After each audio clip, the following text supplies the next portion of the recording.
যদি স্বামী থেকে থাকে, স্বামীর প্রতি নরম হয়ে যান, তাকে ছাড় দেওয়া শিখেন। সবচেয়ে বড় কথা, তাকে মহব্বত করা তো অবশ্যই জরুরি, মহব্বতের চাইতেও বেশি জরুরি স্বামীকে বিশ্বাস করা এবং তাকে সম্মান করা। এমন কোনো কথা এবং কাজ না করা যেটা স্বামীর গায়রত বা ব্যক্তিত্ব আঘাত করে। আমি পয়েন্টটা হয়তো বোঝাতে সক্ষম হয়েছি। ভালোবাসা অনেক গুরুত্বপূর্ণ বিষয়, ঠিক আছে, কিন্তু ভালোবাসা শুধুমাত্র একমাত্র গুরুত্বপূর্ণ বিষয় নয়। আরও গুরুত্বপূর্ণ বিষয় হচ্ছে বিশ্বাস, সম্মান এবং আনুগত্য। বিশ্বাস, সম্মান এবং আনুগত্য। এখন বলতে পারেন যে আমার স্বামী আমাকে অন্যায় কাজে আদেশ করলে কি আমি আনুগত্য করব? কখনোই না।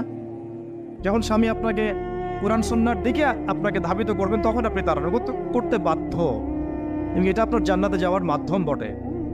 এই হাদিসটা খুব ভালো করে মনে রাখতে হবে যে এই পৃথিবীতে কেউই আল্লাহ পাকের পরে সিজদা পাওয়ার যোগ্য না।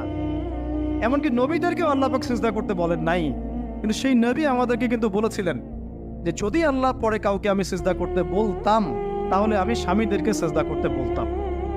এটাকে তসলিমা নাসরিন স্টাইলে বুঝলে হবে না। ওরা এটাকে এভাবে নিবে যে ইসলাম মেয়েদেরকে দাসত্বের শৃঙ্খলা আবদ্ধ করতে চাচ্ছে, হ্যাঁ, আত্মস্বাধীনতা দিবে না ইত্যাদি। আমরা দেখব পরকালে আমি জান্নাতে যেতে পারছি কিনা। আল্লাহ পাকের হুকুমের চাইতে আমার কাছে কোনো যুক্তি বড় নয়।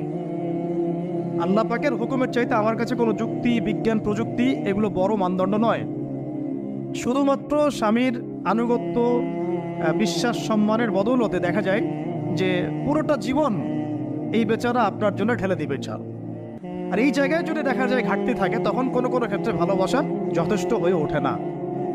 এবং আপনারা জানেন এই শহরে ডিভোর্সের সংখ্যা দিন দিন বাড়ছে। কেন? এইগুলো মেজর কারণ আছে। হ্যাঁ, আমি বলছি না যে সব ছেলেই একেবারে পারফেক্ট, কখনোই না। ছেলেরাও যেমন সাহাবী না, মেয়েরাও সেরকম মহিলা সাহাবী না। কিন্তু কিন্তু সবর, আনুগত্য, নরম কোমলতার কোনো বিকল্প নাই। উভয় পক্ষের জন্যই নসিহতগুলো আর কি, স্বামীর জন্য এবং স্ত্রীর জন্য। আরেকটা বিষয় হচ্ছে যে স্বামীর পরিবার নিয়ে খোঁটা না দেওয়া, স্বামীর যে বাবা মা ভাই বোন এই ব্যাপারগুলো নিয়ে খোঁটা দেওয়া না দেওয়া বা খোঁচাখুচি না করা, এবং তার যে অবদান আপনার প্রতি এটাকে অস্বীকার না করা, কুফরি না করা। একটা হাদিসের মধ্যে নবী সাল্লাল্লাহু আলাইহি ওয়াসাল্লাম কিন্তু বলেছেন যে বেশিরভাগ নারীর জাহান্নামে যাওয়ার কারণ কি? সাহাবীরা জিজ্ঞাসা করেছিলেন, তিনি বলেছেন তারা কুফরি করে। কি কুফরি করে? তারা কি আল্লাহর সাথে কুফরি করে?